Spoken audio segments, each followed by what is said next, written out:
things are turning sour by the day. Just a short while ago, we saw Qantas come out saying that they've cut their capacity on international routes by 90%, domestic routes by 60%. So as a microcosm of what's happening in tourism, in the business sector and business travel, that is huge. That'll have rippling effects through the hotel industry, restaurants, taxis, you name it. And that's just that part of the economy.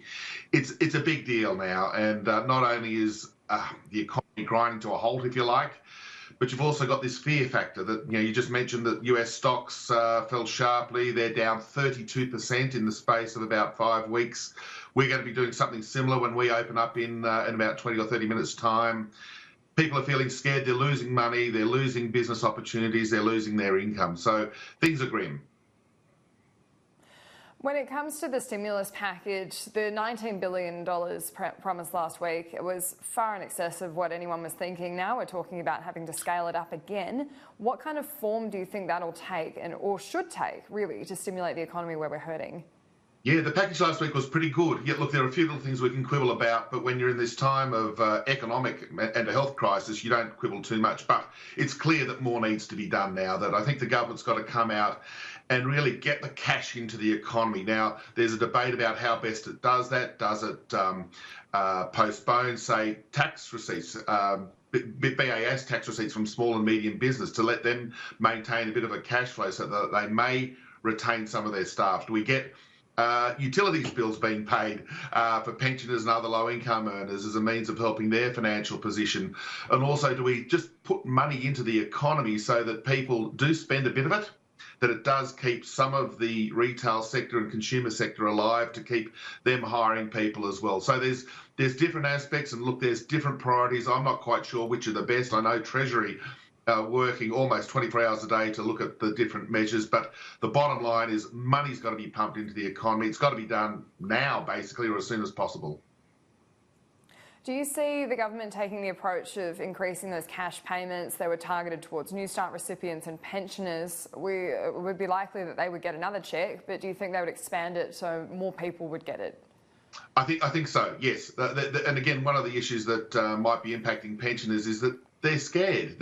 We just don't have to see the shopping centre dramas to know that people are worried. Our friends and family that we talk to every day, they're really worried, and they are staying at home. And okay, the $750 payment was a good idea. It is a good idea. So keep doing that, but maybe double it. Maybe, and as you mentioned, broaden the base, broaden the number of people who are going to actually access that money, so that some of them do spend it and it does find its way back into the economy. That's the critical thing, that economic activity is the best way to support jobs, and the government's got to make sure that the next round of stimulus does impact economic activity, and almost immediately if they can humanly do it.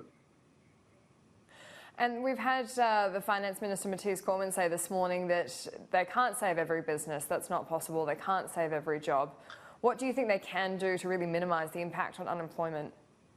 Yeah, look, a really good question, a really good issue that I know many of us are trying to grapple with, including the Treasury and the government. But basically, we know that the economy produces roughly $500 billion per quarter. That's economic GDP. That's probably going to drop by somewhere around about 5% is my best guess at this stage, if nothing's done. So 5% of 500 billion is about 25 billion. I think that's the order of magnitude that we've got to be looking at, given that the Reserve Bank is also running out of things that it can do to stimulate the economy, unlike the GFC when it could cut an awful lot. This time around, we've got to rely on fiscal policy. We've got to rely on the government putting money into the economy.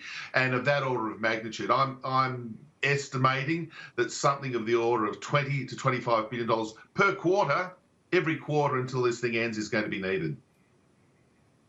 And just finally, quantitative easing, we've been talking about this for months with interest rates going as low as they are. Do you think we will have it by the end of the week? Yes, the short answer is yes. The Reserve Bank will be throwing the kitchen sink at this problem as well.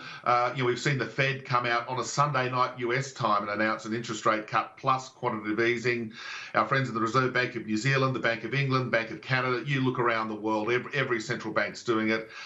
We've got to have the Reserve Bank with quantitative easing, the good old-fashioned or colloquial printing of money, keeping money market interest rates as low as possible, providing lots of liquidity so the banking sector can continue to function, that the business sector, the consumer sector with their payments, their loans, their businesses can keep functioning. So yes, QE will be here sometime on Thursday.